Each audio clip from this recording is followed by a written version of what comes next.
तो हेलो दोस्तों, स्वागत है आपका फिर से एक और नया अमेजिंग इन्फॉर्मेटिव वीडियो में। तो आज हम इस वीडियो में डोलोनेक्स इंजेक्शन के बारे में बात करेंगे। जानेंगे डोलोनेक्स इंजेक्शन के कंपोजिशन के बारे में, इनका डोज क्या होता है, इनका हम यूज कब कब और कहां कहां कर सकते हैं, इनके साइड इफेक्ट क्या हैं, प्रिकॉशन क्या है यानी किसे नहीं दे सकते, और किन दवाओं के साथ जो डोलोनेक्स है इसका यूज नहीं किया जा सकता। जानेंगे सारी जानकारियां इसी वीडियो में। यदि आप इस चैनल पर नए हो तो चैनल को सब्सक्राइब और वीडियो को लाइक अवश्य कर लें, क्योंकि इस चैनल पर ऐसी और अमेजिंग इन्फॉर्मेटिव वीडियो अपलोड होती रहती है। तो चलिए हम वीडियो करते हैं स्टार्ट।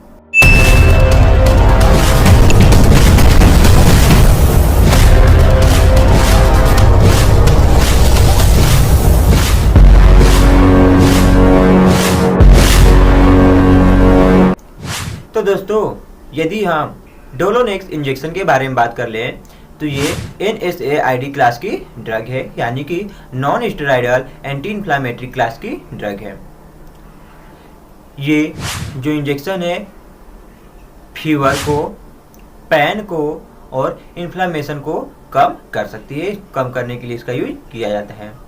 अगर हम इनके स्ट्रेंथ के बारे में बात कर लें, कंपोजिशन के बारे में बात कर लें, तो जो डोलोनेक्स इंजेक्शन है इसका जो हमारा कंपोजिशन होता है वो होता है हमारा पायरोक्सिकैम, जो कि 20 mg पर ml में कंटेंट होता है, अवेलेबल होता है।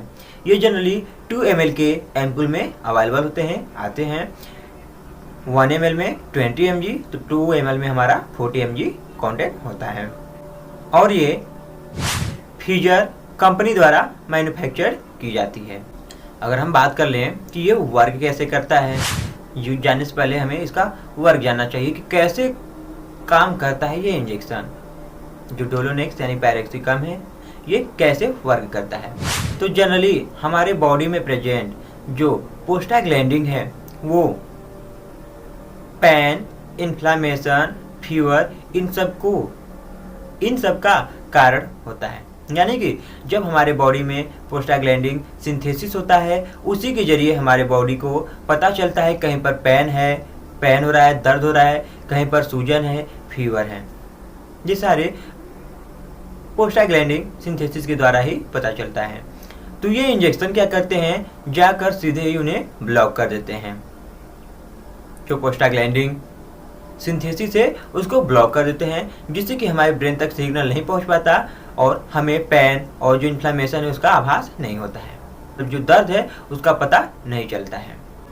अगर हम इनके डेली डोज के बारे में बात कर लें तो जनरली दिन भर में 24 घंटे में 40 mg दिया जा सकता है, यानी कि एक एम्पुल या तो 1 ml सुबह शाम करके दिया जा सकता है, या तो 40 mg केवल एक एम्पुल 2 ml एक ही बार में दिन भर में केवल 24 घंटे में एक बार यूज किया जा सकता है। अब इनके हम यूज के बारे में बात कर ले कि किस किस केस में इसका यूज किया जाता है। हमने इसके वर्क के बारे में जान लिया कि कैसे वर्क करता है, डोज जान लिया कि क्या डोज होते हैं। अब हम इनके यूज के बारे में जान लेते हैं, इनका यूज हम कब कब और कहाँ कहाँ करते हैं। किसी भी टाइप्स का पेन हो, किसी भी प्रकार का दर्द हो, उनको ठीक करने के लिए जो हमारा पायरोक्सिकैम इंजेक्शन है, डोलोनेक्स इंजेक्शन है, इसका यूज किया जाता है। आगे हम बात करें तो fever and body pain, fever हो यानी कि बुखार होता है, उस केस में भी इसको यूज किया जाता है। बॉडी पेन हो उस केस में इसका यूज किया जाता है। इसके साथ साथ अर्थराइटिस, किसी भी प्रकार का अर्थराइटिस हो, चाहे रिमोटाइड अर्थराइटिस या ऑस्टियोआर्थराइटिस, दोनों ही अर्थराइटिस में इसका यूज किया जाता है। एंकिलोसिंग और स्पॉन्डिलाइटिस में भी इसका यूज किया जाता है। इसके साथ साथ अगर किसी भी प्रकार का शॉर्ट टर्म पेन हो, यानी कि शॉर्ट टर्म पेन, किसी प्रकार का कोई अचानक से दर्द उठा हो, उसको ट्रीट करने के लिए इसका यूज किया जाता है। इसके साथ साथ मेंस्ट्रुअल क्रैम्प, डेंटल पेन यानी दांत में दर्द होता है, उस केस में इसका यूज किया जाता है। नी ज्वाइंट पेन, घुटनों में दर्द हो, जोड़ में अगर कहीं पर दर्द हो, उनमें इसका यूज किया जाता है। इसके साथ साथ किडनी स्टोन, किसी पेशेंट को किडनी स्टोन है, बहुत तेज दर्द हो रहा है, उस केस में इसका यूज किया जाता है। एंड मसल्स पेन, यानी कि इसका यूज मसल्स पेन में भी किया जाता है। इसके साथ साथ हेडेक यानी कि सर दर्द में भी इसका यूज किया जाता है। यानी कि अगर बात करें ओवरऑल तो किसी भी प्रकार का कोई भी दर्द हो, उनको ट्रीट करने के लिए इसका यूज किया जा सकता है। ये हो गए उनके यूजेज के बारे में कि इनका यूज हम कब कब और कहाँ कहाँ करते हैं। आशा है कि आपको यूजेज समझ में आ गए होंगे, पता चल गए होंगे। अगर कोई कन्फ्यूजन होता है तो आप नीचे कमेंट कर बताएं, हम उसका सॉल्यूशन अवश्य लेकर आएंगे। तो चलिए आगे हम इनके साइड इफेक्ट के बारे में जान लेते हैं। ये जो ड्रग है, इंजेक्शन है, इसको देने से क्या क्या साइड इफेक्ट हो सकते हैं।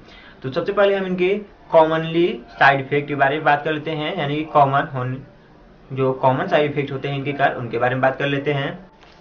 तो generally nausea, vomiting, diarrhoea, constipation, epigastric pain, indigestion, heartburn and loss of appetite. यानी कि इस केस में क्या क्या होता है, नोजिया होगा, वोमिटिंग होगा, डायरिया होगा, इसके साथ साथ इपिगैस्ट्रिक पेन होगा, यानी गैस के कारण बहुत तेज पेन हो सकता है पेट में। इंडाइजेशन, जो खाना है वो अच्छे से नहीं पचेगा, इंडाइजेशन हो सकता है। हार्टबर्न, जैसा कि छाती में जलन जिसको बोलते हैं, वो हो सकता है। लॉस ऑफ एपेटाइट, यानी कि भूख नहीं लग सकता है, इस केस में हो सकता है इस इंजेक्शन को यूज करने से भूख ना लगे। ये हो गए उनके कॉमन साइड इफेक्ट। अगर हम मेजर साइड इफेक्ट के बारे में बात कर ले तो जनरली इरेगुलर हार्ट बीट, यानी जो हार्ट बीट जो है वो इनरेगुलर हो जाएगा। इसके साथ साथ किसी किसी पेशेंट को हार्ट अटैक भी आ जाता है इस इंजेक्शन को देने पर। इसके साथ साथ ब्लड प्रेशर जो है वो बढ़ सकता है, एलर्जिक रिएक्शन देखने को मिल सकते हैं, और स्वेलिंग, जगह जगह पर स्वेलिंग भी हो सकता है इस इंजेक्शन को देने पर। लेकिन ये जो मेजर इफेक्ट हैं, मेजर साइड इफेक्ट हैं, ये बहुत ही कम देखने को मिलते हैं, बहुत ही कम। इसके साथ साथ चेस्ट पेन हो सकता है, जीआईटी ब्लीडिंग हो सकता है, गैस्ट्रिक अल्सर और लीवर डैमेज भी हो सकता है इस इंजेक्शन को यूज करने से। अब आगे हम बात कर लेंगे क्या क्या कॉन्ट्रा इंडिकेशन है, किस किस पेशेंट को नहीं दे सकते हैं। यदि किसी पेशेंट को NSAID क्लास की ड्रग से एलर्जी है, उस पेशेंट को इसका यूज नहीं करेंगे। इस्केमिक हार्ट डिजीज, यानी कि हार्ट से रिलेटेड कोई प्रॉब्लम है, उस केस में इसका यूज नहीं किया जाएगा। आर्टरी से रिलेटेड कोई डिजीज है, उस केस में इसका यूज नहीं किया जाएगा। यानी ओवरऑल बात करें तो ब्लड से रिलेटेड अगर किसी भी प्रकार का कोई दिक्कत है, उस केस में भी इसका यूज नहीं किया जाता। हार्ट से रिलेटेड डिजीज में पेप्टिक अल्सर, लीवर, किडनी में अगर कोई दिक्कत है, डिसऑर्डर है, उनसे रिलेटेड किडनी और लीवर से, उस केस में इसका यूज नहीं करेंगे।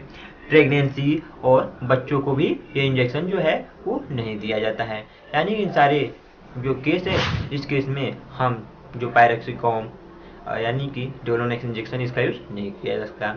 अब आगे हम बात कर ले किस दवा के साथ नहीं दे सकते। वीडियो लंबी हो रही है इसलिए हम जल्दी जल्दी खत्म कर लेते हैं। किस दवा के साथ ये जो इंजेक्शन है नहीं दे सकते। अगर हम ये इंजेक्शन लगाए हैं तो और कौन सी दवाएं हैं जो इसके साथ प्रिस्क्राइब ना करें। तो generally ibuprofen, naproxen, aspirin, metoprolol, atenolol, lisinopril, warfarin, celecoxib, prednisolone, meloxicam and sertraline. ये सारी कुछ ड्रग हैं जिनका यूज इस इंजेक्शन के साथ नहीं किया जा सकता। यानी अगर हम ये इंजेक्शन लगा रहे हैं तो ये सारी ड्रग अवॉइड करनी होगी, नहीं लेनी होगी, या ये सारे ड्रग ले रहे हैं तो ये इंजेक्शन नहीं लगाना होगा, वरना ये अपना ड्रग इंटरेक्शन दिखा सकते हैं, यानी कि अपना अलग से साइड इफेक्ट दिखा सकते हैं। कोई साइड इफेक्ट हो सकता है इस दवा को लेने से। तो दोस्तों आशा है कि जो वीडियो है अच्छा लगा होगा, पसंद आया होगा। वीडियो लंबी हुई लेकिन जानकारी पूरी होनी चाहिए।